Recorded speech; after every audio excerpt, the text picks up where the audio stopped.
Welcome everyone to MIPIN's November webinar, Deer and Invasive Plants, Impacts and Interactions. Our presenter today is Dr. David Gorchov. He's with Miami University. We're going to be giving him a proper introduction in just a moment. But first, I'd like to tell everyone just a little bit about the Midwest Invasive Plant Network.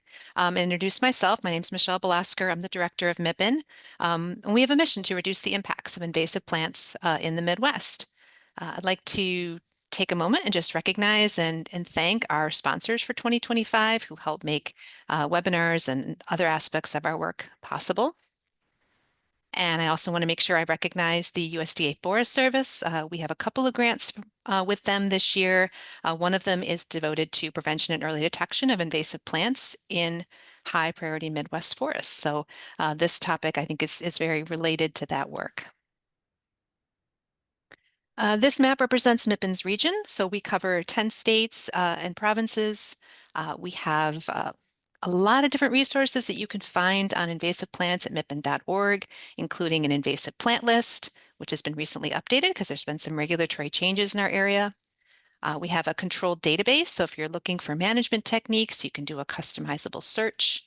We maintain the Woody Invasives of the Great Lakes Collaborative at woodyinvasives.org, which is a great resource for information on regulated invasive plants, woody invasive plants in the Great Lakes region. And then we maintain a directory of cooperative invasive species management areas or weed management areas. So if you're looking for more local support or information about invasive species where you live, we can help you find the right person. And if you work for a SISMA, we also have resources that can help you with your work. So you found us today. We're glad you're here. Please stay connected to us. We have a quarterly newsletter and an email listserv, both of which you can sign up for on our homepage. We have a relatively new events page and calendar, so you can find future webinars, conference information, as well as events being offered by our partners across the area. We're pretty active on social media. You can find us there. All of your webinars are posted to our YouTube channel once we get the closed captioning edited, and this one will be posted as well. And you can always just send us an email at mipin@mortonarb.org. All right, well, again, thank you for being here today. I know I mentioned we have some grants and we have organizations that support our work, but we also depend on individuals. If you're in a position to provide us with some support today, there's a QR code. I'm going to put a link in the chat as well. Every little bit helps and helps us make sure we can continue offering educational events like today. So I am going to stop sharing and invite Dr. Gorchov to share his slides. And let me tell you a little bit about him. So Dr. Dave Gorchov is a professor of biology at Miami University. He's also the chair of the Natural Areas Committee. His interests are in deer and invasive plant impacts on tree regeneration and native plant diversity, and the interactions between deer and invasive plants. His recent paper, Long-Term Interactive Impacts of the Invasive Shrub Lonicera macchiae and White-tailed Deer on a Deciduous Forest Understory, with co-authors Marco Donoso and Hannah Leonard, was recognized by the Weed Science Society of America as the 2024 Outstanding Paper in Invasive Science, Plant and Science Management. So we are very happy to have him with us today. And yeah, please, Dr. Gorchov, take it away. Thank you, Michelle. Michelle, is my screen showing appropriately? Yes, it looks great. All right, great. Well, thanks for this opportunity to present this webinar. This is going to be a combination of research of our own lab and work that's been done by other people, primarily in the Midwest. Most of you probably know white-tailed deer are very high density in many parts of North America. This graph is a reconstruction of the estimated deer density in Ohio, where deer were virtually extirpated. The impacts of deer on native plants have been very well studied. There's even review papers of those studies. To briefly summarize, deer, when they're browsing, remove leaves, buds, and twigs. This fawn is eating buds of oak seedlings. So this slows the growth of tree seedlings, can stunt their growth, can kill tree seedlings, and then bucks, when they rub their antlers, can kill saplings.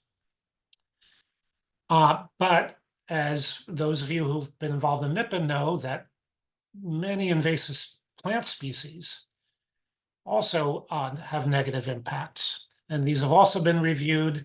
Just want to refer to one paper by Rick Boyce that reviewed the literature on non-native shrubs. And for most of the species, there were documented negative impacts on tree seedlings. So the real question is, what should be done where we have both very abundant deer and we have invasive plants? Which of these has the greater negative impact? How do these impacts interact? And what should management prioritize, managing the deer or managing the invasive plants? To get a handle on this, several of us wrote a review paper a few years back. And as a portion of this review paper, we reviewed experimental studies that had been done in the East and the Midwest. There's lots of studies of deer impacts, lots of studies of invasive plant impacts, only 16 studies that we could find that had simultaneously investigated both. And as a little description, most of these were manipulative studies, often excluding deer or removing invasive plants in both, focused primarily on just a couple of invasive plant species, and a total of 25 publications. So some of these studies had 2 or 3 papers based on them. And what we did is we went to the data analysis of these, and these were primarily two-way analyses of variance, and looked at, did that study find a significant effect of deer, a significant effect of invasive plants, or a significant interaction? And before I show you the results of that survey, I want to distinguish a couple different kinds of potential effects we may have found. So you're going to be seeing a lot of graphs that are in this general format here. On the x-axis here, we're envisioning plots where deer have access versus other plots where deer are excluded. A response variable is something about the native community. Our example here is species richness of herbaceous plants, but most of the data I'll show you are tree seedlings. And then if the invasive plant is present, we're representing that with an open square. If the, a closed square. If the invasive plant's been removed, an open square. So we might have this effect where excluding deer increases the value of the response, say species richness, but there's no real effect of removing or not removing the invasive plant. So we'd call that a deer effect.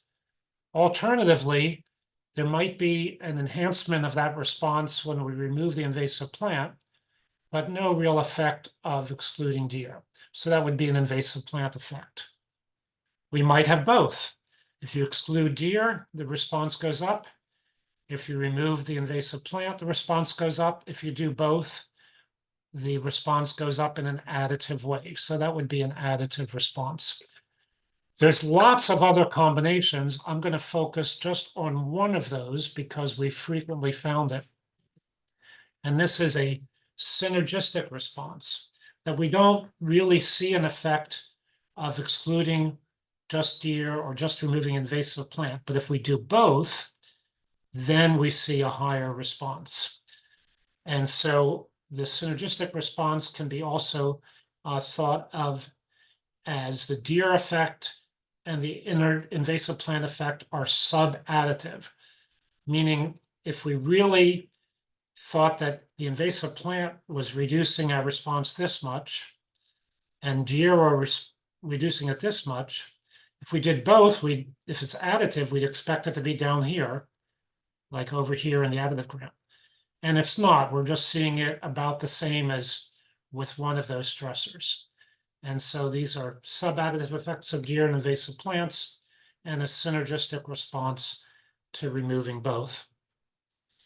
So this is just a count of how many response variables in these 25 papers showed no effect or specific effects of deer represented by D and invasive plants represented by IP.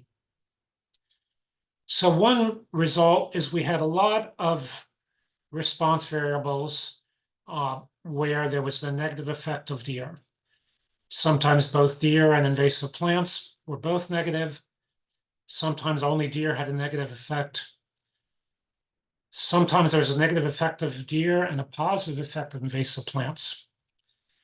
So deer effects were more frequent than invasive plant effects, and they were more consistently negative.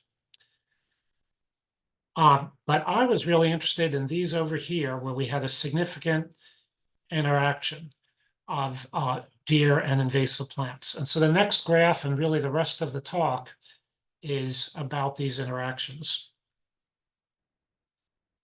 So we're still counting studies, but we're only looking at that subset where there's a significant deer invasive plant interaction.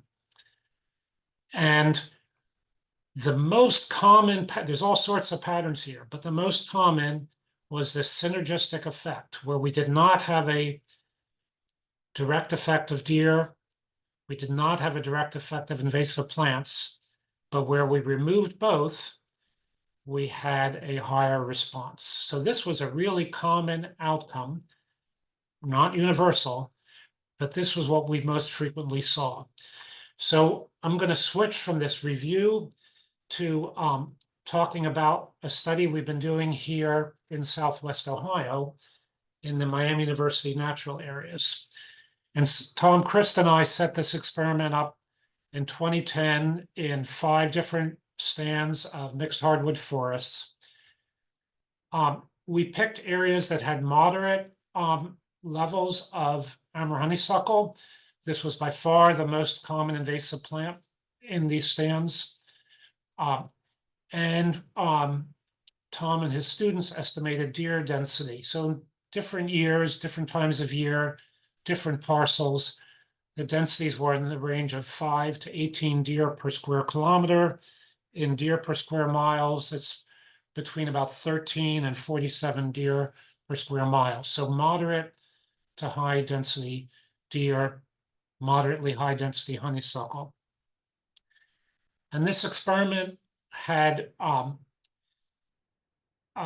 20 by 20 meter deer exclosures, fenced plots.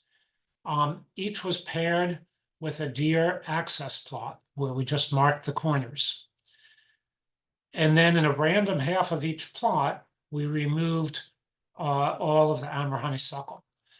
We didn't remove the other invasive plants because they weren't common back in 2010.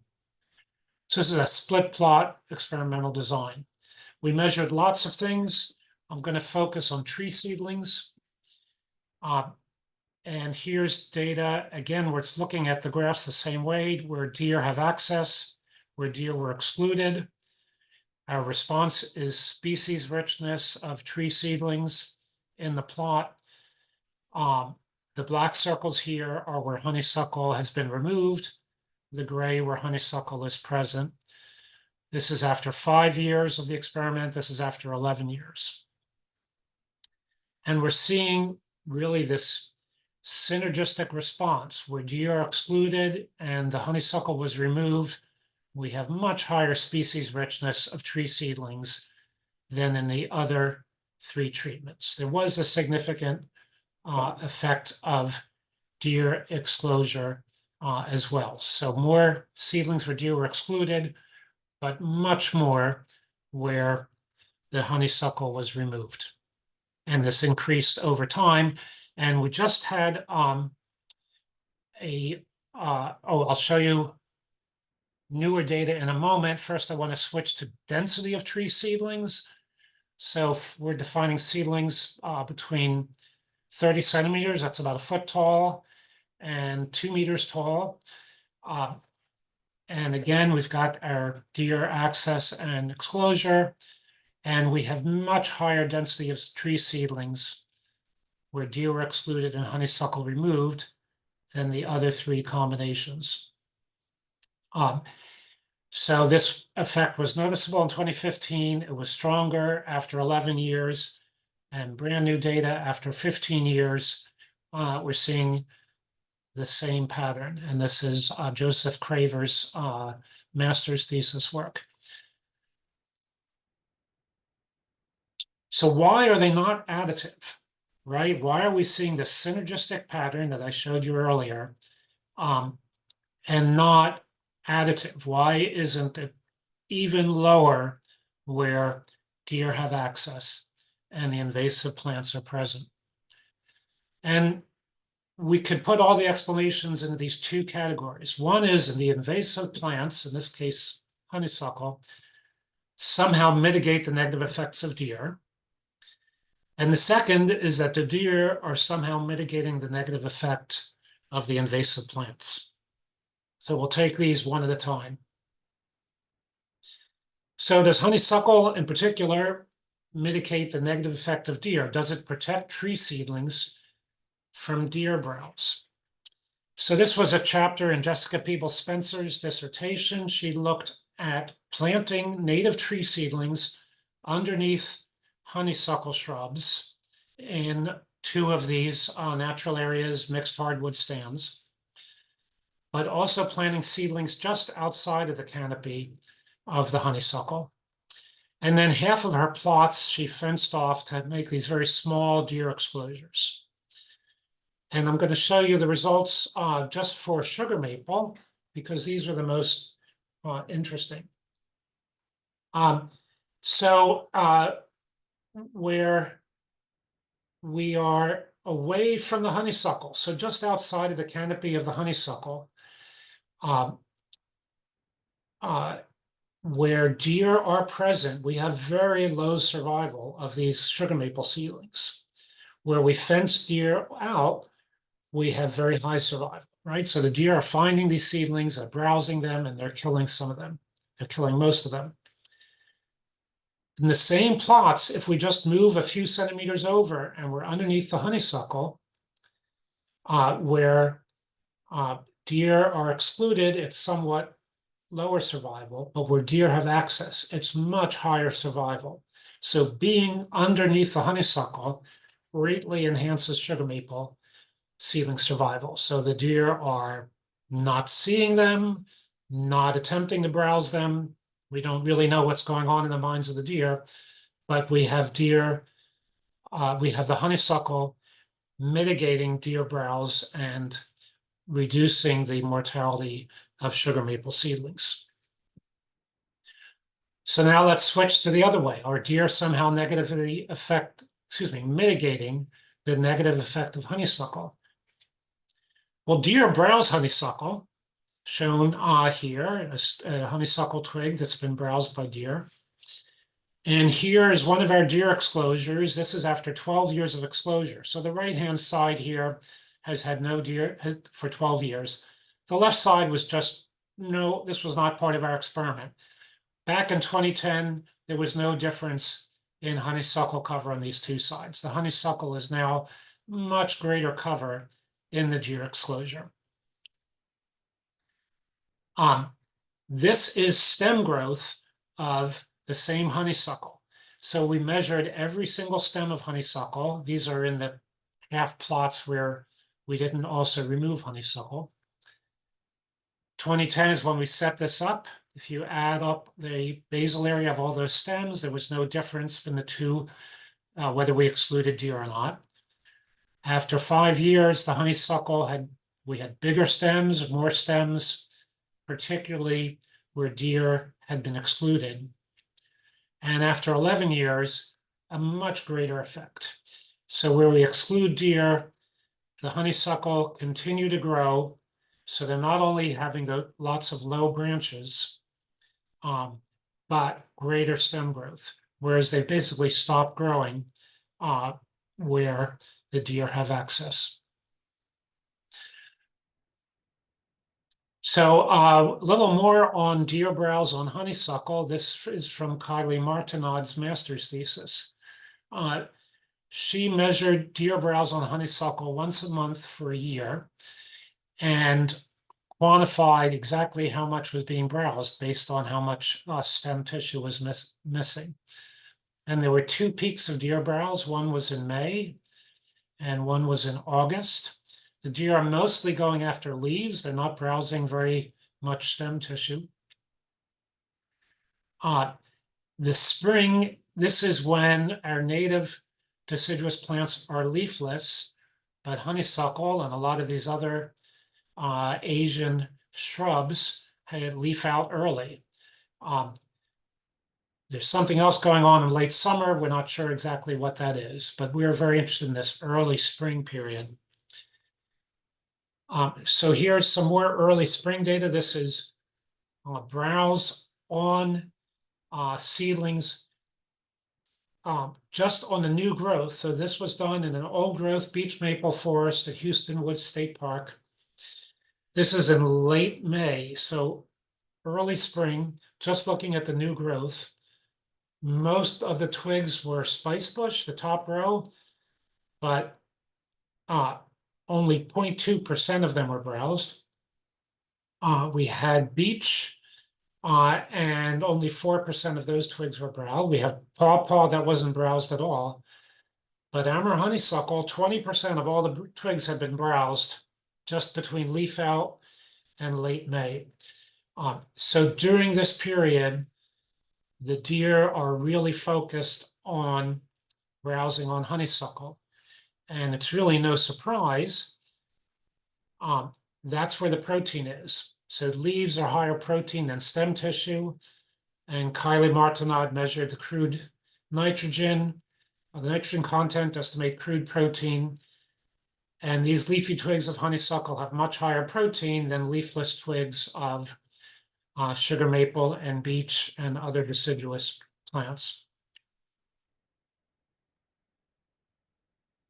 Want to take a little detour just for one slide here and talk about seed dispersal.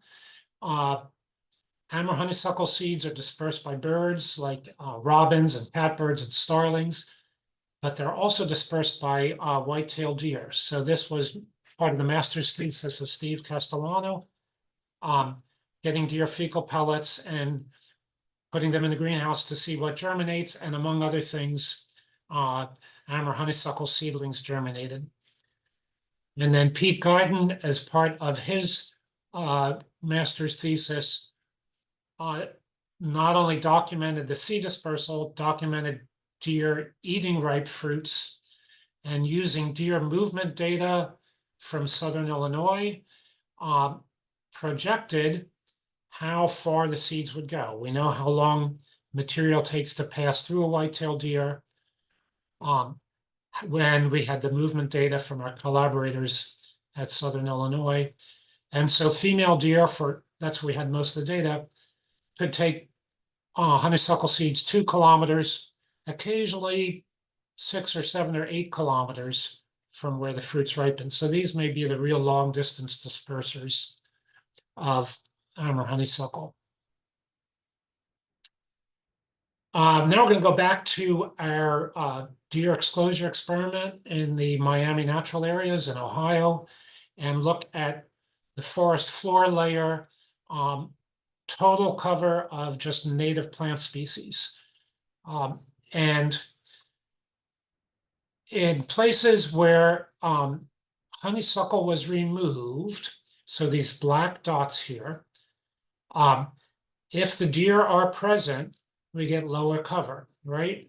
So this is what you'd expect. The deer are browsing a lot of these native plants, and if there's no honeysuckle present, deer access, we get low cover, deer exposure, we get high cover.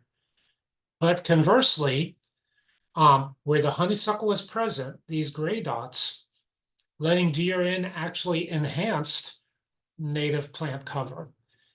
And where the deer were excluded, we had the lowest cover. And what this is due to is this very dense honeysuckle cover that develops after 11 years of deer exposure. There's so much honeysuckle cover, there's so much great shade that excluding the deer is actually reducing the cover of native plants. Some plants actually are benefiting from deer, so graminoids are grass-like plants.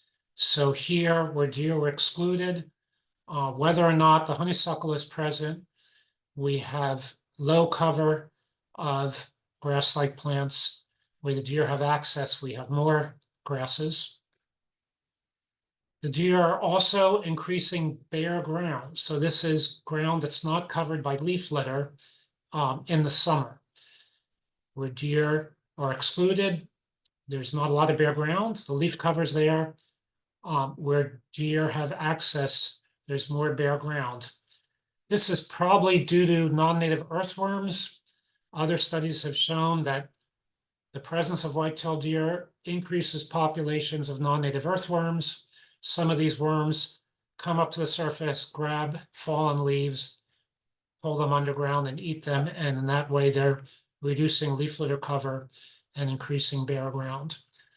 And probably because of that bare ground, we're seeing more annuals where deer have access. So deer are promoting annual plants and they are promoting grass-like plants, even while they're reducing many other native plants. Deer also promote garlic mustard, an invasive biennial. This is a study from Tiffany Knight and co-workers in Pennsylvania. And this is just showing in plots where deer have access, most of the herbaceous plants, these native plants, are less abundant, but garlic mustard is more abundant. And it's probably due to this greater bare ground promoting germination and establishment of this biennial invasive. Deer also promote the annual grass, Japanese stilt grass. This is data from Maryland, from Daguay and Farfaris. And again, where deer were excluded, very few stems of Japanese stilt grass. Where deer have access, more Japanese stilt grass. Probably by promoting bare ground, annual plants are favored. Possibly deer are also promoting lesser celandine. This is another one of our study sites in Southwest Ohio. And looks like a nice green layer on the forest floor. This is mostly the invasive herb, lesser celandine. So deer are promoting garlic mustard, stiltgrass, possibly celandine, but they're reducing abundance of invasive shrubs. I showed you the honeysuckle data, but also border privet and burning bush. So here are data from the same study. This is species richness of non-native shrubs, excluding the honeysuckle. And where deer were excluded, we had more species of invasive shrubs per plot than where deer had access. And the deer are feeding on these other invasive shrubs. We don't have a whole lot of multiflora rose in our plot, so we didn't see a significant pattern, but other studies have shown that multiflora rose is browsed by deer and increases in abundance where deer are excluded. So this brings up a very interesting management issue. If managers have removed invasive shrubs, treated invasive shrubs, so they are less abundant, but they're going to reestablish, they're going to grow from some stump sprouts and some new seedlings. If the deer are abundant, I think they are going to control that reinvasion and will impede reinvasion, at least of these palatable species and of honeysuckle. Also, winter creeper. So this is from this Indian Hill study site, part of Catherine Urich's master's thesis. Uh, the graph is a little complicated because this was also an herbicide experiment. So the fact that herbicide works on winter creeper is not the focus here. What is interesting is there's an interaction of the herbicide treatment and the deer treatment.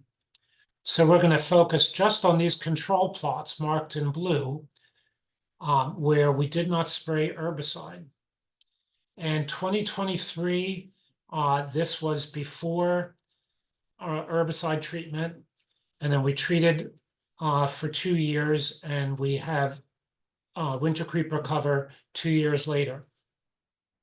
Where deer had access, it really, control no herbicide. So ignore the red dots. We're just looking at the blue. No herbicide. If deer have access, the winter creeper is staying at 1% cover. No herbicide, deer exclusion, we get an increase in winter creeper cover. So what's going on?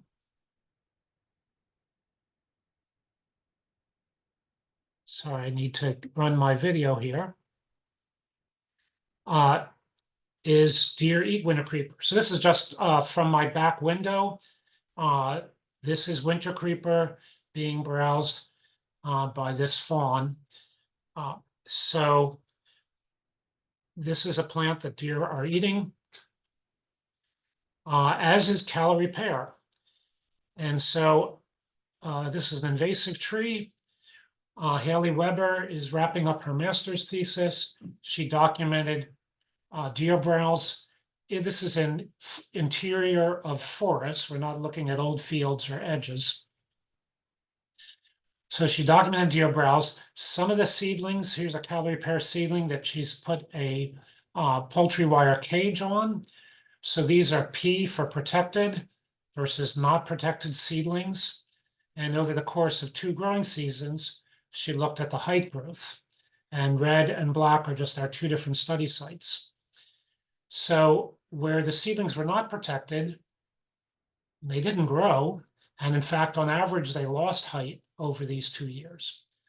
Where we protected them, they grew.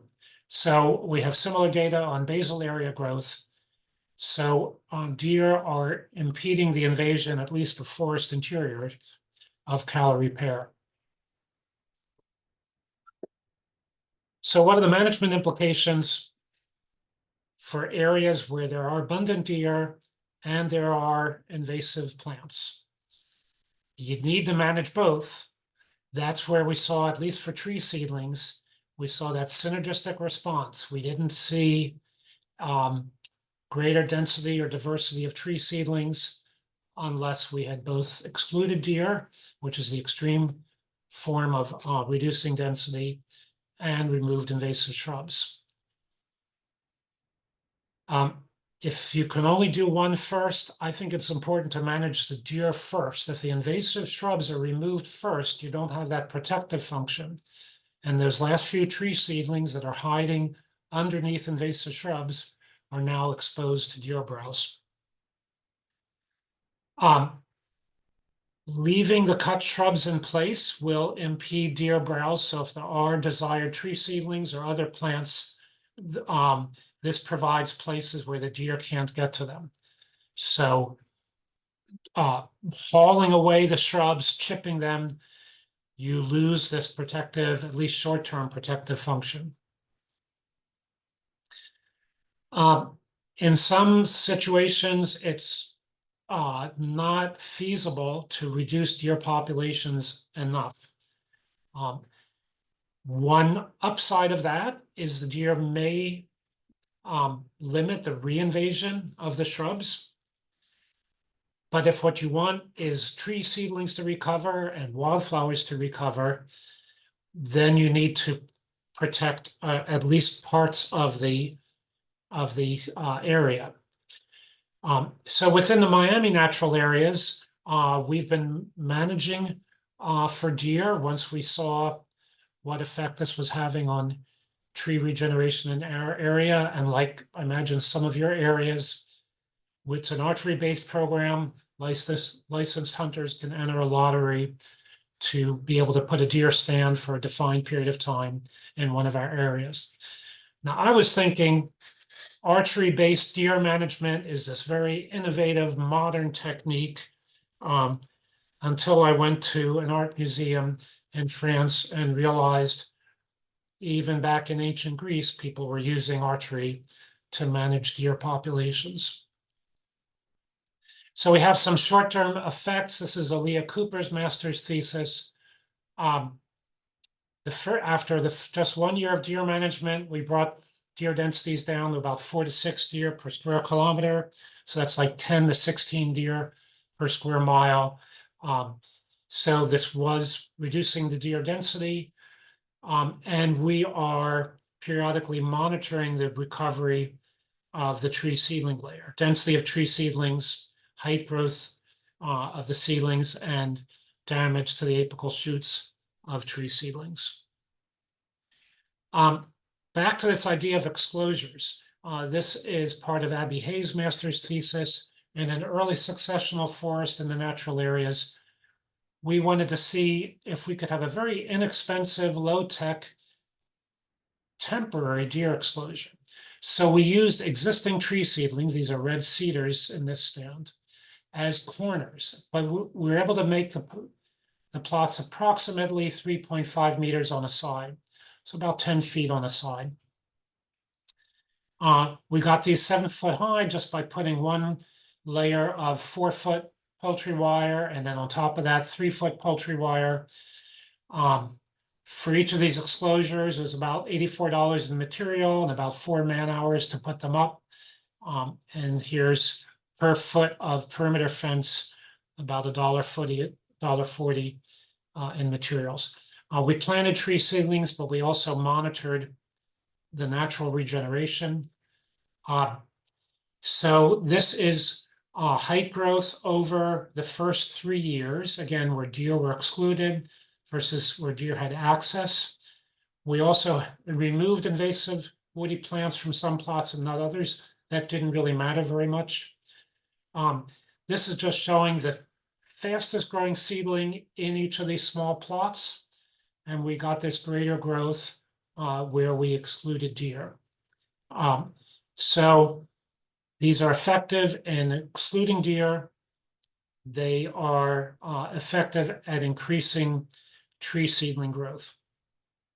And our idea for these is we could do some kind of rotational fencing, kind of the opposite of rotational grazing of cattle herds.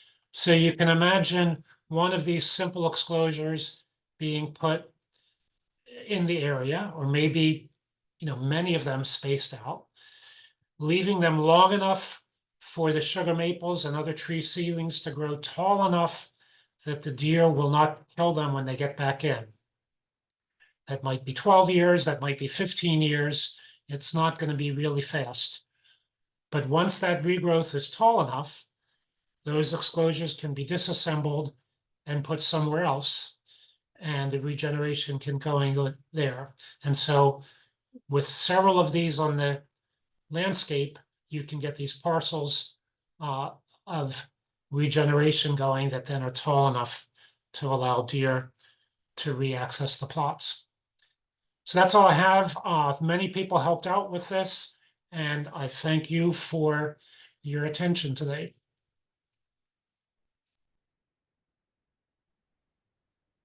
Thank you so much. That was great.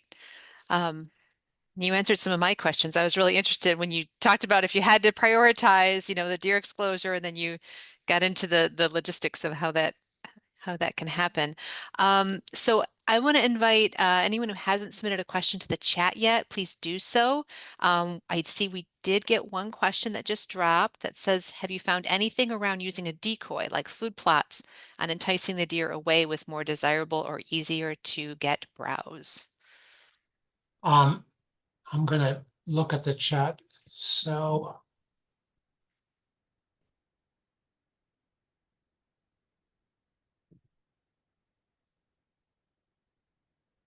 Is this the decoy question? Is this what you Mhm. were asking, Michelle? Yeah, that's the one I'm looking Um, at too. well, that's an interesting point. Uh, there is a deer management practice of having food plots to increase deer density in particular areas. Um, the the trick about adding food is even in the short term, you might have the deer move to a slightly different location for part of their foraging. You're going to be increasing the deer density in the medium term. And so as soon as you stop feeding or the food runs out there, you've got more hungry deer in that area. So I haven't tried that. I think it would be counterproductive.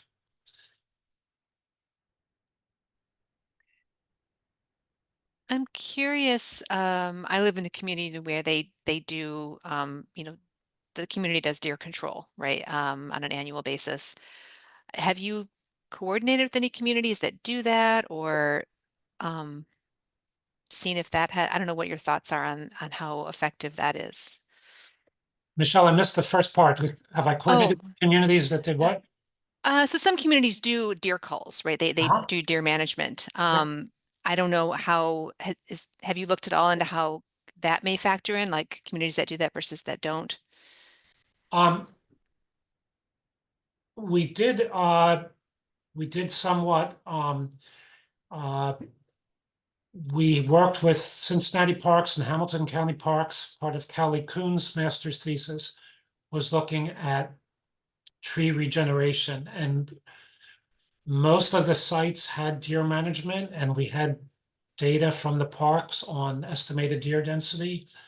Um, we saw some greater tree seedlings where the deer were less dense, but it was still pretty low. And there'd been none of the seedlings had made it up to the sapling layer. The sapling layer was still um, very, very underrepresented. Um, so um, it was helping, but uh, probably not enough or not yet. Tree seedlings, most tree seedlings are pretty high preference. And so the problem is once the tree seedlings and other desirable plants are really sparse due to decades of high deer browse, as they start to recover, you've got a lot of hungry deer out there um, foraging on things that are relatively low abundance. So a deer density that would have been uh, adequate to maintain tree regeneration um, is now too high because of the sparse desirable food layer. So it's very tricky to get, it's desirable to bring to deer levels down. You stop the degradation.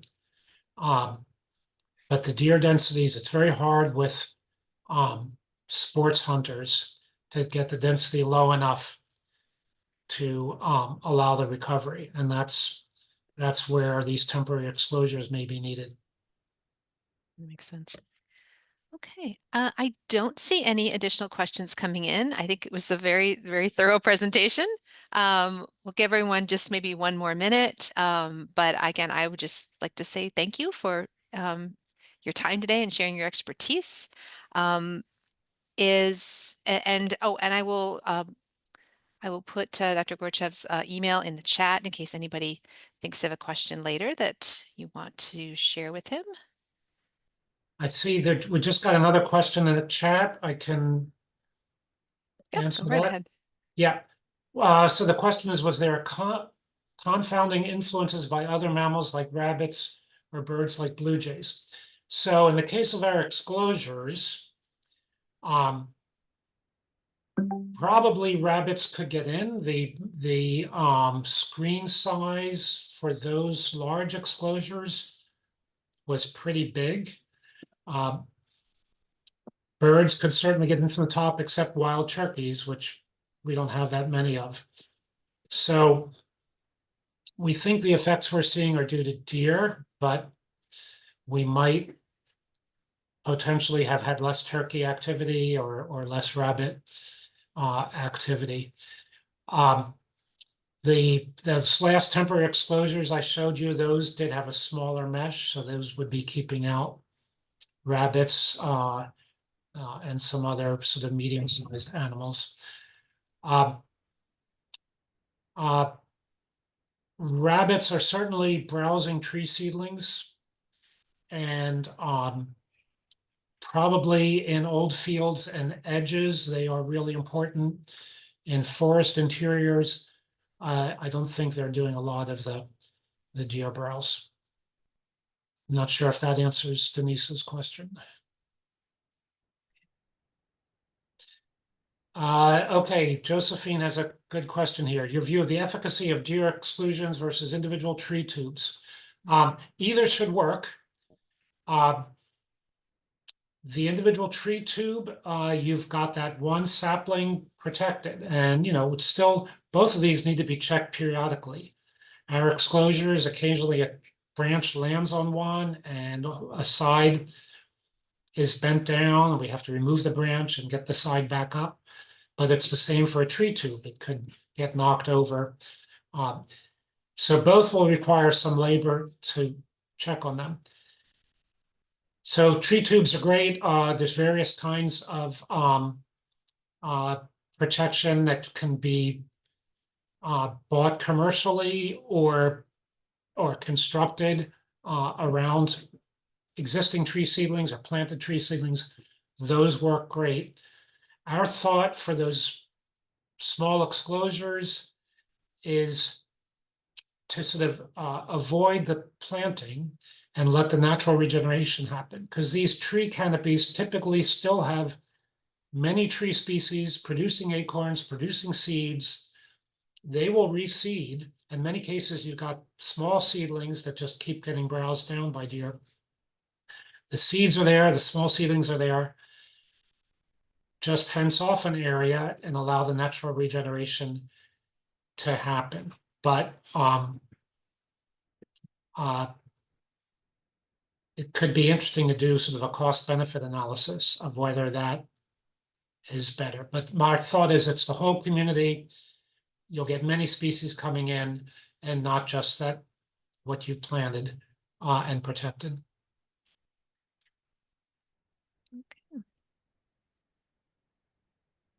All right.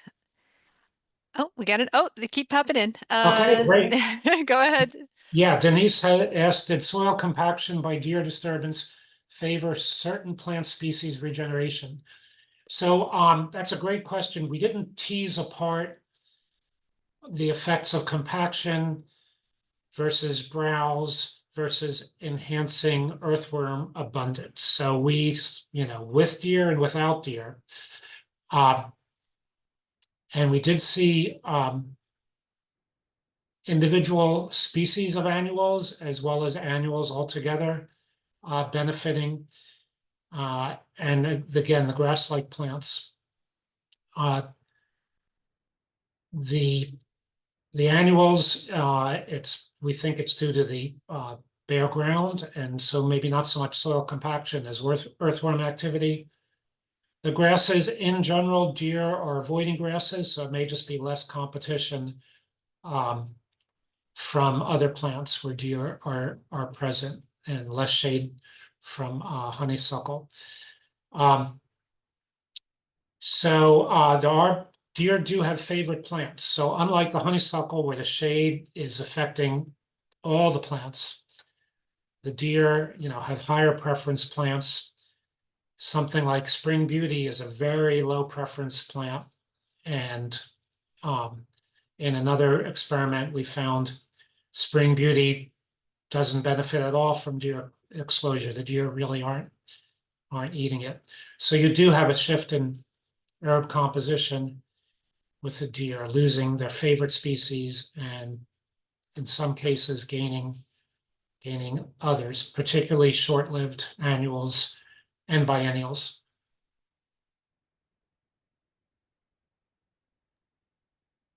Okay, any other questions? We do still have some time, so if you've been waiting, we'll give you another minute or so.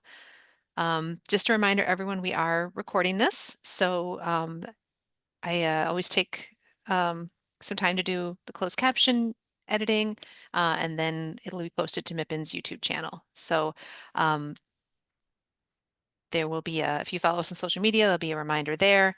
And we also will put the recording links in our upcoming newsletter before the end of the year. So, and if you have any questions about the webinar today or MIPIN in general, you can email me. We've got Dr. Gorchov's email in the chat as well.